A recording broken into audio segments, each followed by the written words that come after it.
Les énergies renouvelables qui sont, comme vous l'avez entendu, présentées comme une alternative au problème crucial de manque d'énergie en Afrique subsaharienne, particulièrement dans ces zones rurales.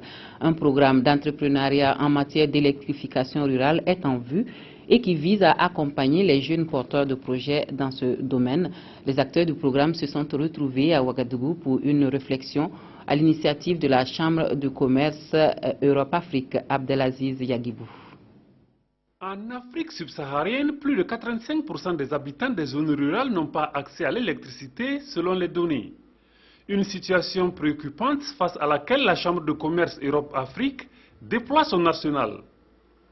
Avec le concours de ses partenaires, des bailleurs de fonds et des opérateurs privés, la Chambre se lance le défi de réussir le pari de la phase pilote de son programme Entrepreneuriat en électrification rurale au Mali et au Burkina.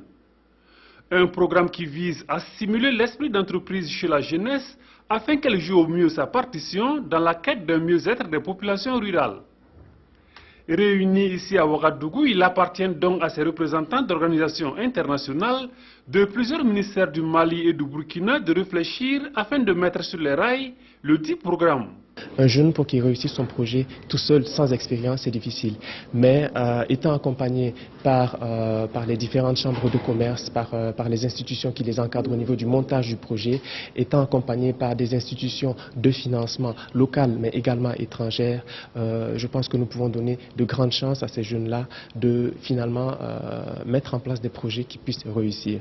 Nous avons établi un catalogue des établissements qui, à l'échelle du Burkina Faso et à l'échelle du Mali, le deuxième pays pilote, recensent tous les établissements qui seront bientôt en mesure d'offrir ces formations. Ce qui est intéressant, c'est que non seulement les professeurs vont être formés, les inspecteurs, mais des outils pédagogiques vont être également adaptés pour aider ces enseignants. D'ici à la fin de l'année scolaire 2013-2014, tous les établissements pilotes retenus verront leurs enseignants formés et dotés de matériel adéquat.